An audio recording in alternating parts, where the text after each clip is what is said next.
Well, how about it, y'all? This is Daniel Nicholson with Nicholson Farms, and welcome back to another video. In today's video, we're going to catch up all our does and our steer goats into the catch pen, and we're going to look through all the goats and make sure nobody needs to be dewormed again. Breeding season is just 3 weeks away for us, so we want to get these girls in, look them over really well, make sure nobody's feet needs to be trimmed. I don't think they do, but we want to go ahead and check their Famacha score and go ahead and deworm anybody that needs to be dewormed. Before breeding season comes around and it's a little more stressful. We just want everybody to be healthy going into breeding season. It's been kind of a weird late summer, early fall with the worms. We've been struggling a little bit with a couple does. We actually lost one about a month ago. We called all these girls up, went through them and dewormed them. Then we probably dewormed about 60% of the herd at that time, but we're just going to go through them one more time, double check. I've got a couple of them that's on the cull list that we're gonna go ahead and deworm today. They probably need it, but like I said, breeding season is right around the corner, so we need to get these girls up and get them all ready to go. So they're over here on the neighbor's pasture, got a bucket of feed. We're gonna see if we can, there's one girl that sees it already. We're gonna see if we can get them called up into the catch pen. My brother is gonna help me this afternoon. He should be home any minute now. So we'll go ahead and get them caught up and see who needs to be dewormed. I'm hoping it's not many of them. I don't think it is. Most of the girls look really, really well. Slick hair coats, thick bodies, pretty good body condition. But we're gonna get them called up and double check, like I said.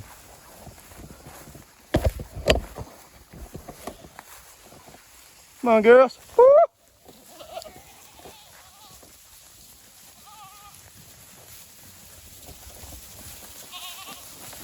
Woo! Come on. Let's go through the gate, straight in catch pen. Let's go.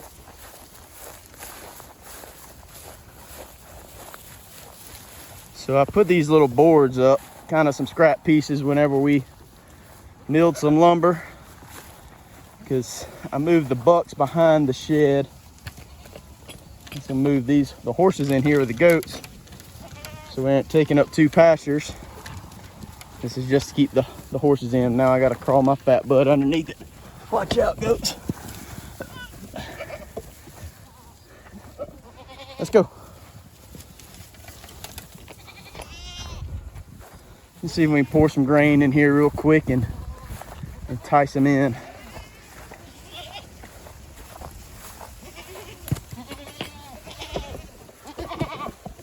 Set y'all right here.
So I just went through and edited the video, and I realized that I'm missing several clips in this video that we recorded yesterday afternoon. But one of which was, I was explaining why we're just using Valbazen in this video. We typically use a combination dewormer of Prohibit and Valbazen on our goats, but unfortunately we can't find Prohibit anywhere. I've looked at several different stores. All of them have ordered it probably about 2 months ago, still haven't got it. Got online looking for it. It's out of stock everywhere. online as well. So I don't know how long it's going to be until we get Prohibit back in our rotation of dewormers, but we had just a little bit in this video, so we used the little bit that we had on the goats that really needed it. Other than that, they just got Valbazen. Hopefully we can find some soon, because you cannot use Valbazen on pregnant does. It can cause abortion.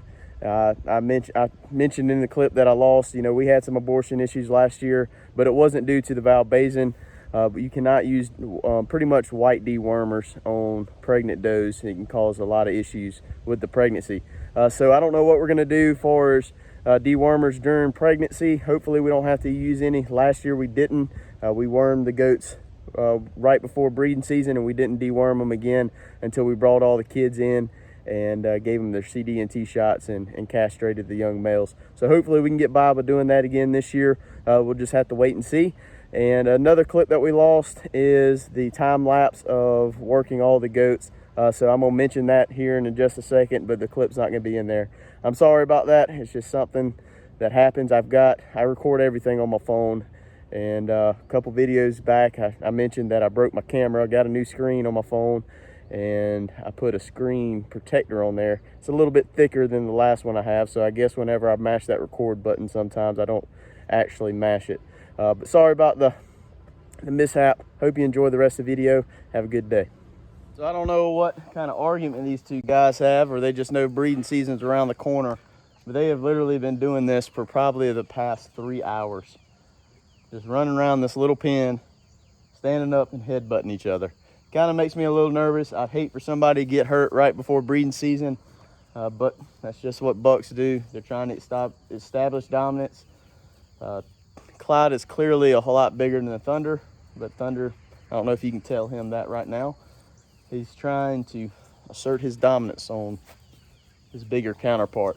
But I moved these young bucks and our mature bucks down here probably about a week and a half ago, and I worked through off the camera all of them. I ran everybody through the chute. I kind of was curious about what these guys weighed. Not the heaviest, but we also haven't been feeding grain, so I'm not really, I guess, blaming them too bad. I think Clyde was at about 160, and then Thunder here was right at 100. So they're growing, they're filling out, they're getting older. Clyde is coming up on 2 years. Thunder's about a year old now, maybe a little bit more, I can't remember. But these 4 guys right here are the bucks that we saved. We wanted to grow out and see what they turned out like. The guy right here, I've got several of his moms in the herd. His grandma is full Kiko, so his mom's half Kiko, half boar, and then his dad is Clyde. So a lot of Kiko in him. I'm really impressed with him, and he's about the only one I'm still impressed with. He's grown a lot. I don't know, you can tell how much bigger he is. Big, thick chest, a lot longer. Just more stout guy, taller as well. But these other 3 right here kind of got wormy on me, and like I said, I'm not too impressed with them at all. The brown one especially right here, he's been pretty weak for about 2 weeks. And this guy right here actually got this one right here, got a little bit of a bottle jaw last week. And so they're definitely not gonna be bucks for me. The spotted up one over here, kind of walking away, he was wormy too. His eyes were pretty pale. So we were actually considering using him as a cleanup buck behind Clyde, since Clyde kind of decided to cut part of his testicle off last year. But that's healed up, so we're just going to trust that Clyde can get the job done and hope for the best. What I might end up doing is, running the buck separate for about a month and giving it about 2 weeks with Thunder in there, and take Clyde out and let Thunder clean up anything behind Clyde. I don't want to take the risk of leaving Clyde in there and he breed his daughters. So we're not going to do that. But these other 3 guys, if we have time and my brother's still willing, we're going to come down here. We're going to catch those 4 younger bucks, run them through the chute real quick, or catch them at least, check their eyelids, double check they're okay. And I don't know if we can or not. Their testicles might be a little too big, but if we can, I'm going to band these 3 right here, the 3 that kind of got wormy on me. I'm going to go ahead and band them. That way I can put them back in the herd with the other goats. Don't have to keep them separate. And this bigger one, I'm going to go ahead and try to sell That way, whenever we put our bucks in, we have 2 herds instead of 3. So that's the plan. Let's get started. Afternoon's starting to slip away from us. Time is starting to be an issue in the afternoons. The days are getting shorter. I don't like it, other than it feels a whole lot better. It's a beautiful day today. So let me grab the wormer. Let's shoot up there to the goats and get started. All right, so Matthew's up here now. We've got the medicine. I've got it in a box over here. Like I said, we've got a little bit of Prohibit. I've just got it mixed up in a mason jar. We've got a bigger syringe that I'm gonna load up with the Valbazen. I'm just gonna set it. I gotta look up the dosage real quick, but I think Valbazen's 10 cc's per 100 pounds. So we'll probably set it at 5. The younger goats will just go ahead and give 5.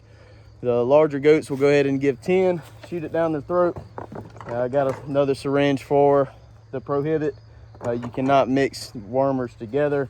Also have some LA 200. We mentioned this in a video a couple weeks ago whenever we worked all these goats. If one's really wormy, we're gonna hit them with this. Basically, whenever the worm's attached to the intestinal wall, and you kill them with the dewormer, whenever they fall off, basically it leaves little bitty holes in the side of the stomach and the abomasum, and the goats can turn septic if it's really bad. If you ever lost one after you dewormed in the next day or so, that's probably part of the problem. But besides that, we got a little bit of paint, just some marking paint. We're gonna hit them on the butt with it whenever we get done with them, just so we know that we got them, because we're not gonna let them out until we let them out. And then I've got some trimmers in case we need to trim. I don't think we need to, but we're gonna set the time lapse up, try to work through these before it gets dark on us, and we'll grab the camera at some point and show you what we're looking at for as the FOMACHA score. The FOMACHA score goes from 1 to 5. Basically white on their mucous membrane underneath their eyelid is going to be 1, and then 5 is the highest. Anything that's kind of pale pink, we're going to deworm. Anything that's pretty dark pink or either red, we're not going to deworm. Try not to build up resistance in the dewormers that we're using. So I'm gonna set the camera up on a time lapse. Let's see if we can get these girls worked and these little steers, and yeah, I'll bring the camera out whenever we get one that's either really bad, or if not, I'll bring it out and show you what we're looking at here in a second. All right, so we're starting to lose daylight. Matthew just grabbed this random goat. I don't know if it needs to be dewormed or not. I'm about to pull open its eyelids. Hopefully it'll show up on camera, and I'll show you what I'm looking at. This goat, body condition wise, she looks fat and happy to me. Her hair coat looks good. So for the most part, I think she's gonna be fine. Let's see what her eyelids look like. So I always press down on the top, and I'm gonna pull down on the bottom. It's hard to do it with one hand. Matthew, can you hold the camera up right there?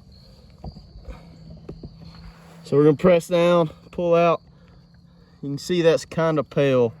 It's not terrible, but it's a little pale, paler than I like. I'm not gonna give her both dosages. Matthew, let her go. Make sure she's still in focus here. Hold her right there. I can only do so damn much. Watch the language.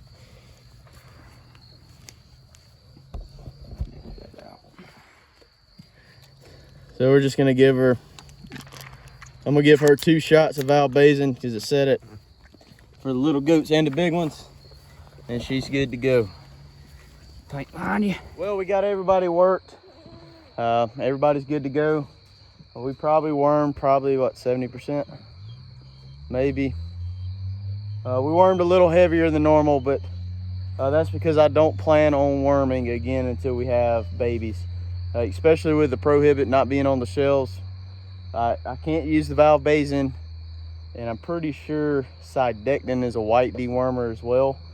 So we really don't know what we're gonna do as far as deworming if it came up while these girls are pregnant. So we don't want to risk it. We're gonna go ahead and deworm everybody now, and hopefully there'll be some Prohibit on the shelves before too long. But everybody's worked. Might as well get them on out of here. Shut the gate behind them. We're not gonna work the bucks tonight. It's running out of daylight. We'll probably get them tomorrow or something like that, but we're gonna try to go ahead and work them. I'm not gonna work the big ones. I know they're good. we're gonna work them 4 smaller ones and try to castrate those 3 smaller ones and add them back to this herd. And probably the next video, what you're gonna be seeing is we're gonna start nutritionally flushing. I've got a bunch of facts and stuff about that and why we do it and the benefits of it. So be looking forward to that video. But we're gonna let these out. I really appreciate you hanging out with us. If you haven't already, please hit the subscribe button, hit the like button, hit the notification bell, and leave us a comment, and we'll see y'all on the next one.